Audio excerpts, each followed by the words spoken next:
Good to see everyone. I want to thank again Anthony and Hadi to invite us to Italy, and Carmelo, who is the perfect host for us all. As I'm getting started, I was thinking about early in my career, I did M&A integration for Cisco Systems, and we actually did an acquisition of a division of Pirelli, if people were around at the time. So a lot of what the CEO of Ferrari, Benedetto, said reminded me of that acquisition a lot, and also where I'm going to converge with what we're talking about at Family Office Summit. We often talk about families and how they need or their desire is to leave a legacy. And I think in the Western world, we can say with the fact that most companies don't even last 100 years. So it's refreshing to hear how the CEO of Ferrari wants to continue to innovate. On this opening panel, we're going to be talking mainly about how family offices are also innovating. How are they thinking about investments? What are the ways that they are continuing to stay ahead? We hear a lot about private equity markets and venture. And right now, especially because of the trend, at least in Silicon Valley, where companies have delayed IPOs until most recently SpaceX, and a lot of interest, how do people get access to these deals? So what we're going to do, just to save a little bit on time, is have each of the panelists introduce themselves, and then we're going to get right into it. So thanks. I'm going to start with Sharjeel. Early stage venture capitals from New York City. I'm also a chairman and president of Harvard Business School Alumni Angel of New York. We have invested in over 150 companies, predominantly in healthcare, financial services, SaaS, sustainability, and industrials. And actually, I'm not going to go in order. I want to go to Maisa next. Hello, everyone. It's my honor to be here. I'm Maisa Balut Chamshum. We are from Falcon Innovation Fund. It's an emerging fund based in UAE, invest globally in deep tech and AI native founders. It's my honor to be here. All right. And I will come back to Gordon. Gordon. My name is, hello? Oh, great. My name is Gordon Grant Curtis. I've been the head of a family office, my pleasure actually, in Italy. The family is hundreds of years old. Obviously that doesn't include me, but for 23 years I've led the family, and we've had a really great experience together, not just in the finance world, but getting to see opportunities and participate in things that would only have been dreams as a child. So I'm really grateful for that, and like I said, happy to be here. Kevin. Good morning. Anthony, thank you so much for attending one of your great conferences again. McGovern Capital, Kevin McGovern. We're based in Greenwich, Connecticut, New York, Miami. We can't make up our mind. What we basically do is we've transformed from consumer products. We only invest in things that we think change the world. They have to be totally disruptive and typically patented. And so we've co-founded 7 world or category leaders, and we've done business in 80 countries, but we like to take technologies around the world. Good morning, Joe Burko, Asta Realty Capital. We're a real estate private equity firm, specializing in investments across major markets in the United States. With close to 5 million square feet of assets, we represent capital between family offices, high net worth, and institutional. Brian McMahon. We came out of the Nathan Family Office, single family office, specializing in investment in early stage venture. We subsequently created Expert Dojo from that, have invested in about 260 plus companies all over the world. A very strong focus on India these days. Some of our best companies are over in Africa, and then the rest of them over in the US. Very, very little in Europe, which I'm very happy to share today. And in the future, we'll turn that into a public vehicle where we'll just continue investing in lots more companies. Well, thanks, everyone, for the introductions. Just because I think we all know the nature of venture, I want to start off the first question, and I'll start with Maisa again. What is one decision that you've made in the last 12 months that you would not have done previously? So venture capital is evolving from access asset class to multi-trillion-dollar asset class, from access class to value creation asset class. With a combined 123 investment, 23 exits, 6 unicorns, I can say that liquidity matters. We would witness before 2 years, 3 years, an access flow. Everyone was investing in the same thing. Now I want to disrupt it. I want to invest in brains where I care about liquidity, I care about market, I care about operation, and that's why our background, we are operators running a venture capital fund. Thank you. Interesting. Brian. I totally agree with that. It's a tale of two cities, though.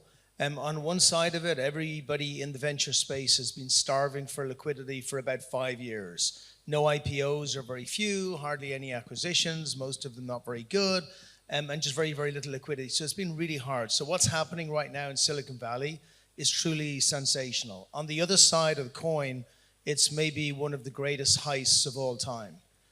These multi-trillion-dollar companies suddenly being moved into the private space is absolutely ridiculous. It is the destruction of public markets in front of our eyes. All of the upside that used to be given in the public markets as a company can grow has now been taken by a small group of family offices. So I think we can look at the headlines and take one view from it, but we need to look much deeper. There's something very interesting happening right now that hasn't happened in our lifetime before. Yeah, this is another panel discussion. Joe. If you look back 2 years ago, 2024, around this time, I think U.S. real estate market was coming maybe a little bit out of a serious dip that had started 2 years prior to that. And so I think that that's when we do our best work. We started investing in equity.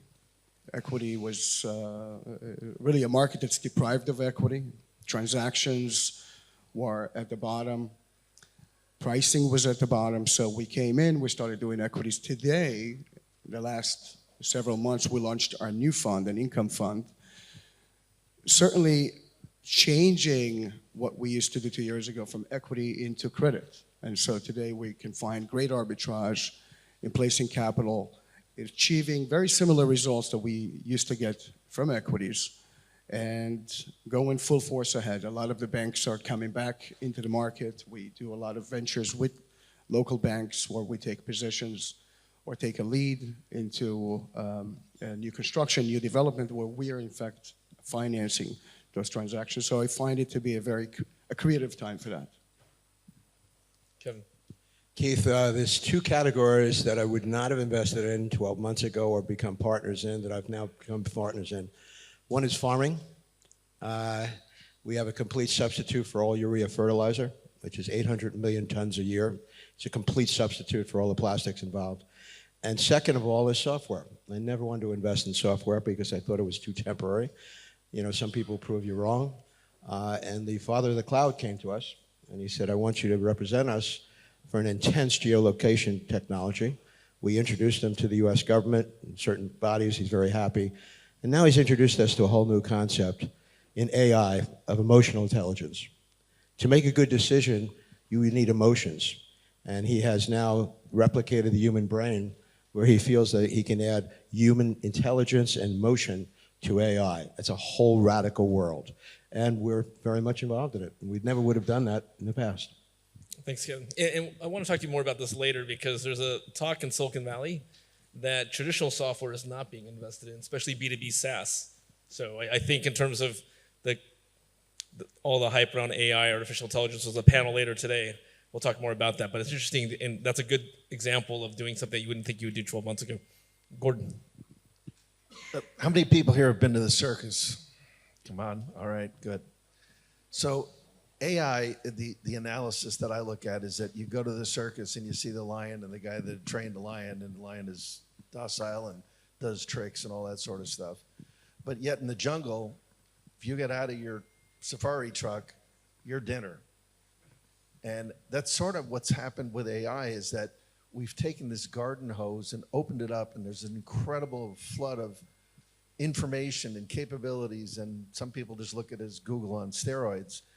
But what we've done is that we've focused on what are the specifics that AI can accomplish, and putting it into sandboxes, in other words, sort of like taming the lion or the tiger, so that it will actually perform work, not just assist you, but replace certain repetitive tasks that most people don't want to do.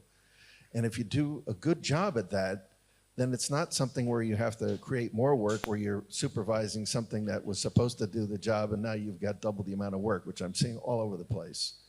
So our focus within our technology side of things has really been changed in that we're looking at dumbing down things as opposed to let's just open up the garden hose, because then there's too much hallucination. There's too much unknowns, and there's breaking into state departments with Mythos and Fabio from Anthropic that happened recently. Those are good points, Gordon. Thank you.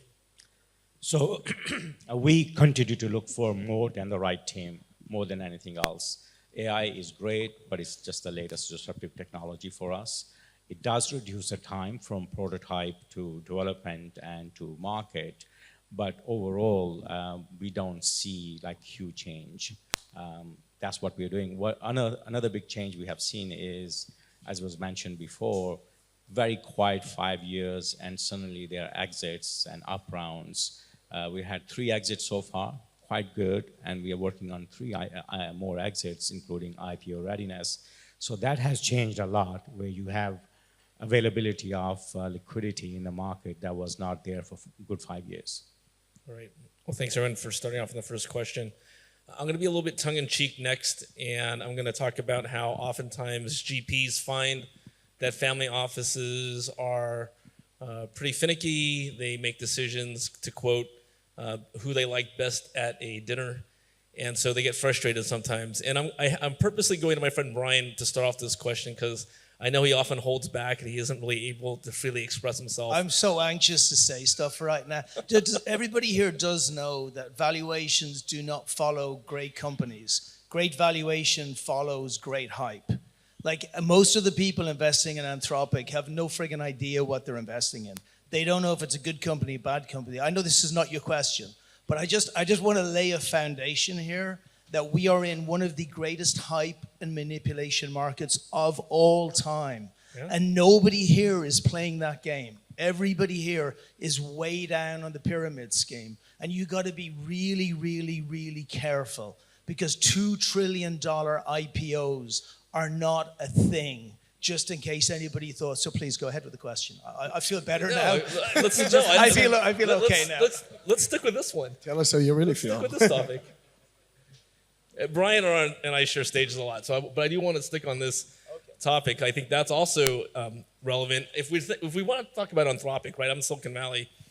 Who here? This is like not even planned, but who here actually knew that Anthropic released models and then had to pull them back, and even like a week and a half ago had to, right? So all the people building on Anthropic knows, because we all got the notification that Fable and Mythos aren't available, right?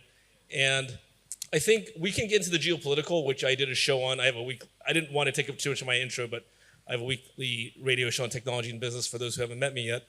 But we talked about this, that beyond the potential for an IPO like Anthropic in the LLM AI space, the fact that any jurisdiction or nation state can actually shut down companies in their purview, that leads to other opportunities, which is, I know right now many other countries and jurisdictions want to have their own LLMs.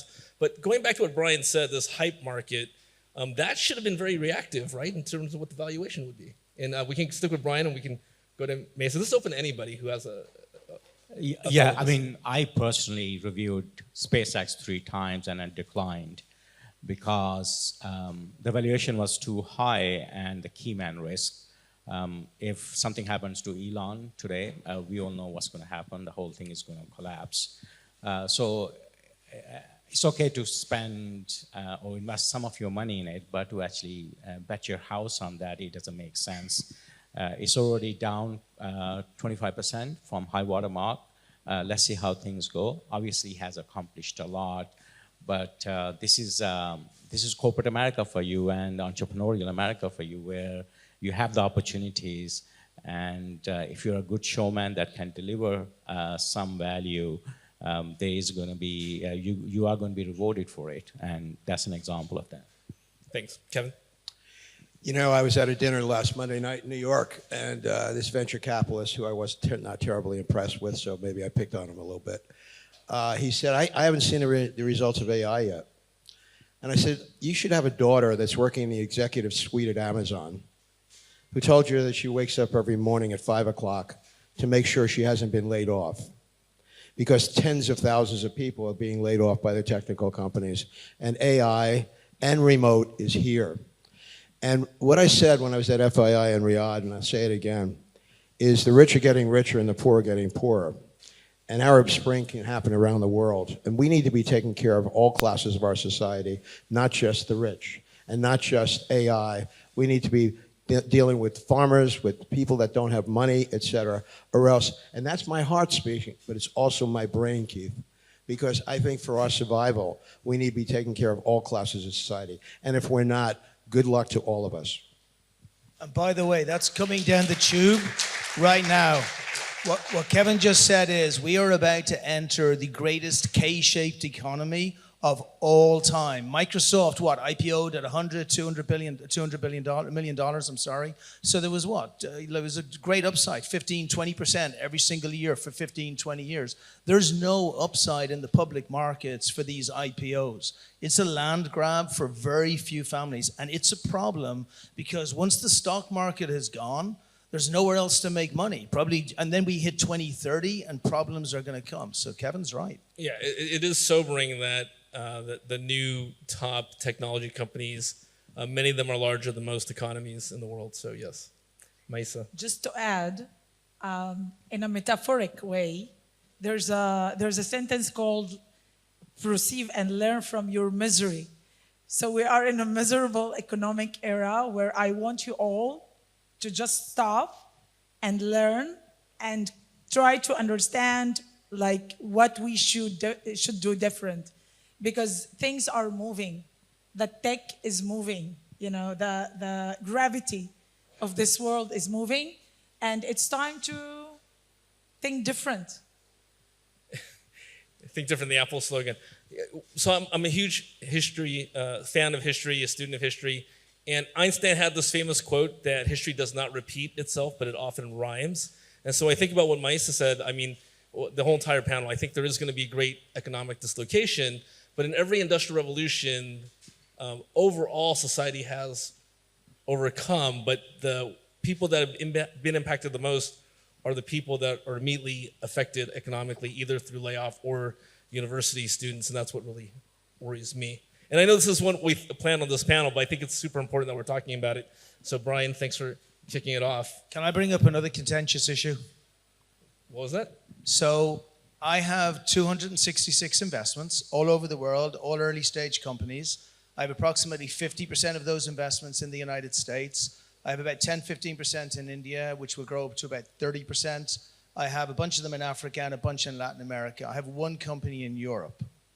And so it's not that Europe are not particularly good at venture capital. It's just it's a different game from private equity. I think Europeans are phenomenal at private equity because it's more math-based. Venture capital is more aspiration-based and more fear or optimism-based. And I think what's happening in the world with venture capital eating everything. There is no private equity anymore. When you have a venture capital firm hitting $1.7 trillion before IPO, everything else is gone.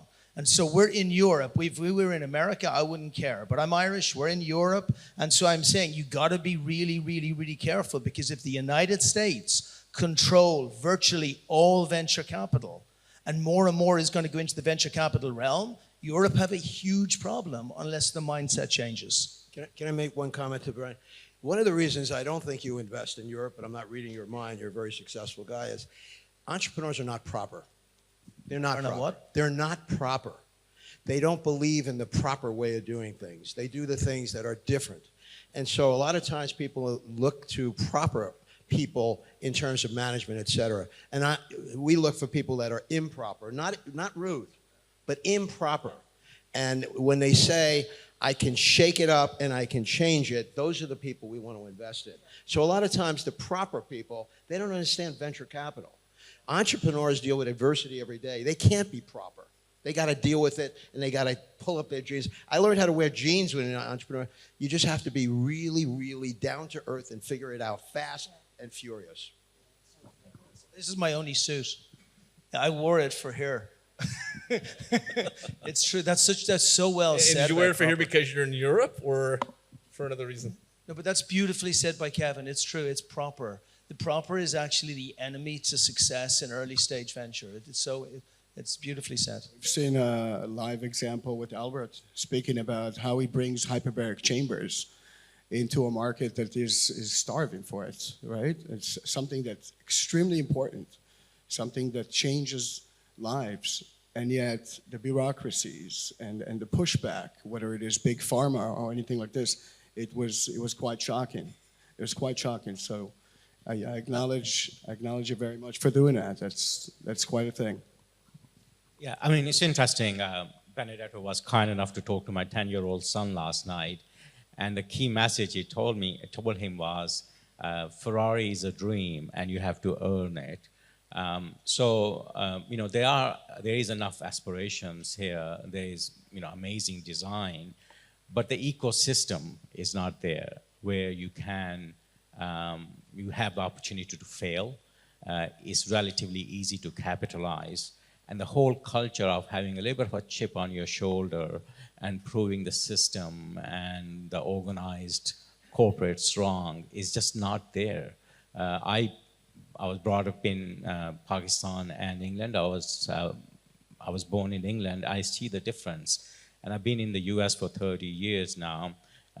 Even with all the chaos that is being created because of the president of the US, it's amazing the resiliency in the US economy is just unbelievable. You just cannot understand how strong it is. It's because the opportunities are diversified, the culture is there, the economy is there, the whole ecosystem is there to capitalize it and to help you grow.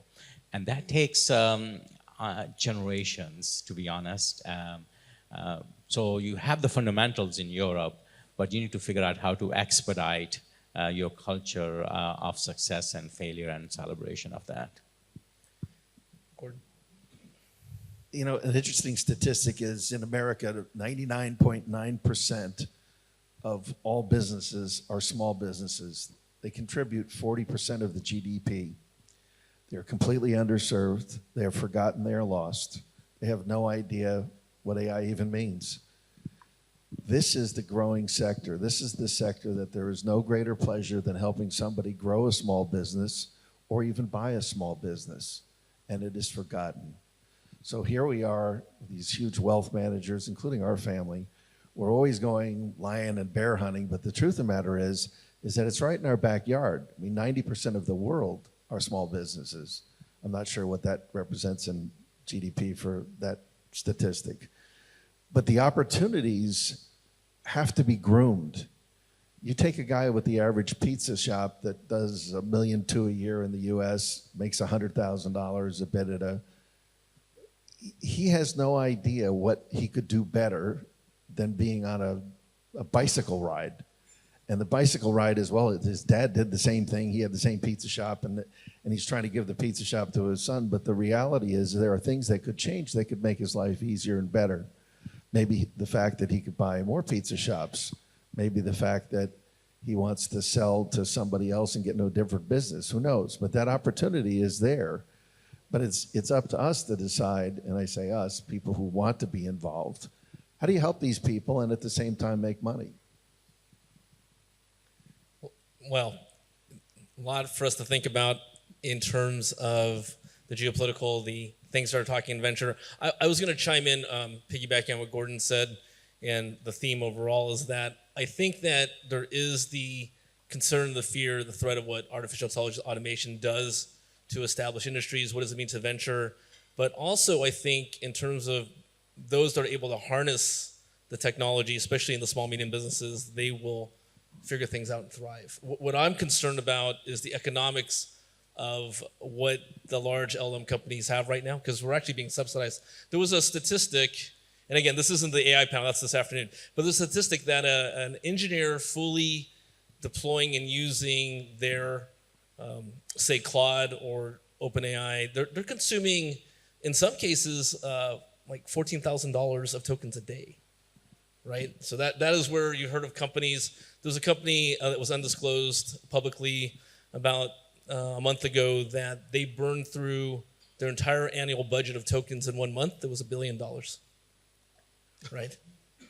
No, so you think about the economic impact once things smooth over, once we figure out. I liken it to what the mobile phone, as mobile phones came up around the world, what the costs were involved initially, right? I remember when looking at Cisco, we would receive $27,000 roaming bills because somebody was in another continent. So that's what I'm thinking about in terms of when the math works. And so I'm going to go right to the next question, which is, with all this AI hype, what AI investments are you willing to make or are you looking at? And I want to start with Sharjeel and go down this way. Yeah, as I mentioned before, we focus on moat and the right team. So we are focusing on the application layer where AI is integrated into healthcare, financial services, SaaS, sustainability, industrials. That's what our focus is because that's what we understand. That's where we have the relationships with the network, and that's where we see value. And that's the focus. I think in the AI space, we're very much focused on solving for the simple things that AI is possible to do. Anything having to do with telecommunications, anything having to do with mundane jobs that most people don't want. They would rather have a different job, but that was the only job that might have been available. So when you empower a company through getting rid of the basic things, then you allow that company to focus on, wow, I can have another person to help me grow or to do other things that are more creative, that are less mundane. I already mentioned a little bit, we're involved in secure geolocation intensive AI that we brought to the military, and now we're bringing it to the commercial world. We brought it to DARPA, they went crazy, they loved it. Basically, it's secure. You can send a message to a pilot in a jet fighter, can't be hacked. It can only go to him or her for 5 minutes and be rejected. Second of all, the same person who again invented the cloud, who happens to be Italian, has emotional intelligence. He said AI does not take into account the emotions of the individual, and therefore, to truly help the individual, you need to have the emotions. And the third element that we're looking at now is the legal profession, Keith. At a dinner, again, last week, I've had some good, cool dinners in the last week, and some people from Harvey were there. And being a recovering lawyer, I was a deals lawyer, and lawyers are just not waking up. AI is going to destroy the legal profession.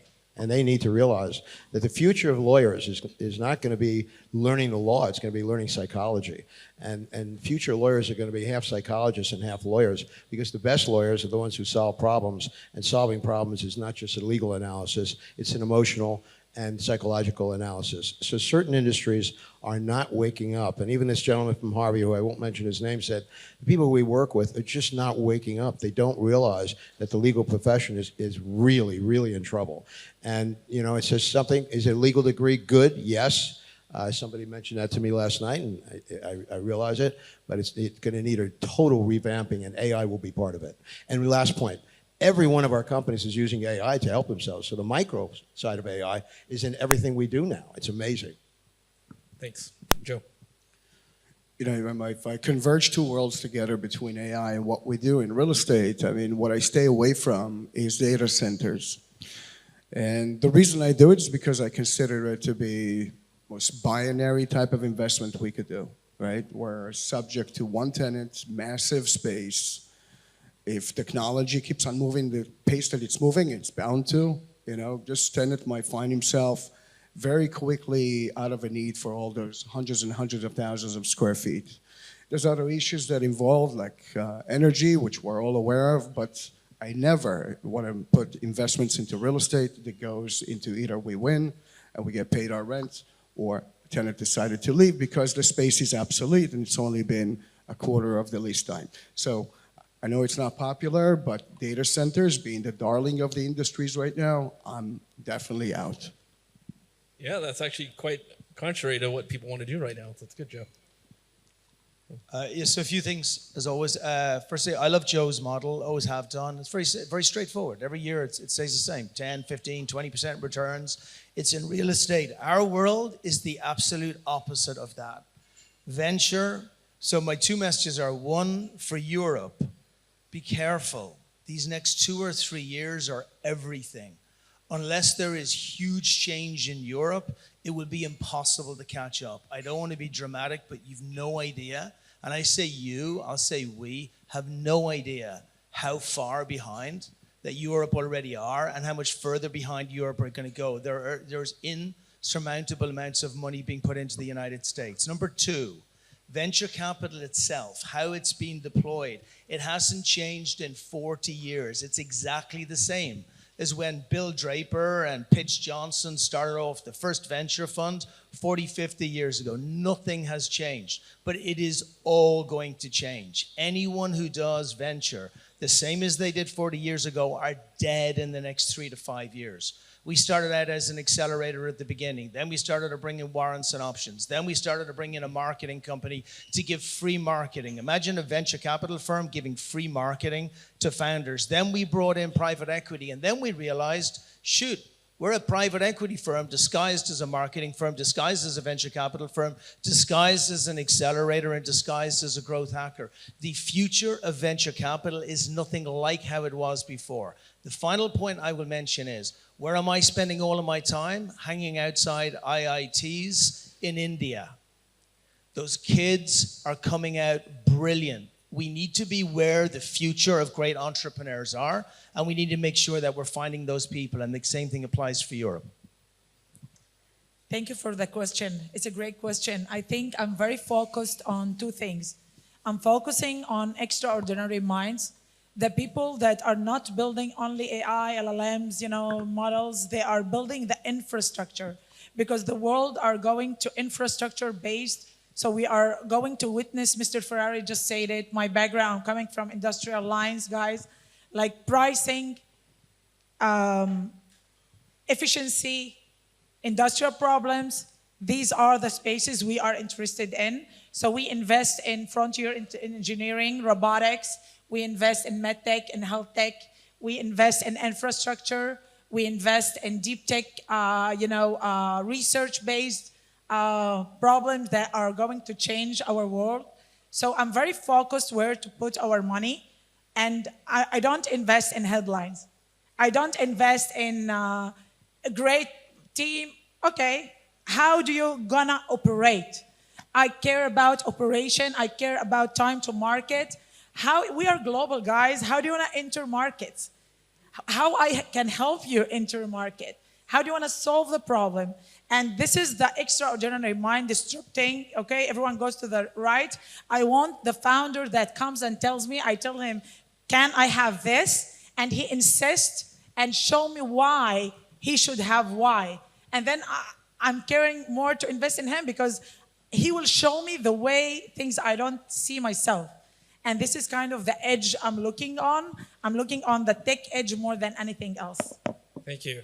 So as you wrap up, the one thing I'm surprised we didn't talk about on this panel, I think we will during the AI panel, is the opportunity of health tech using artificial intelligence applied to some of the greatest problems to humanity.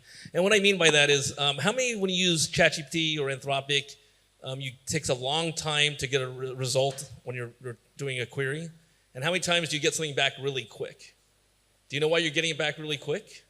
It's because it's already seen the pattern before. Somebody's asked about how to do a marketing campaign. Somebody's asked what a business development or revenue cycle is. But think about how it's applied to the greatest challenges in healthcare, health tech, disease, and drug discovery. So I think that's where, if we could use all that data center waste, Joe was kind of alluding to that, we think about it on energy and tokens. I think once we stop playing around with human language and start applying it to science, I think that's going to be really when we take off. I want to thank all of our panelists. I thought this was a really important discussion to have this morning. So I want to thank everyone again, and we will see you again. We're going to have Carmelo come back up.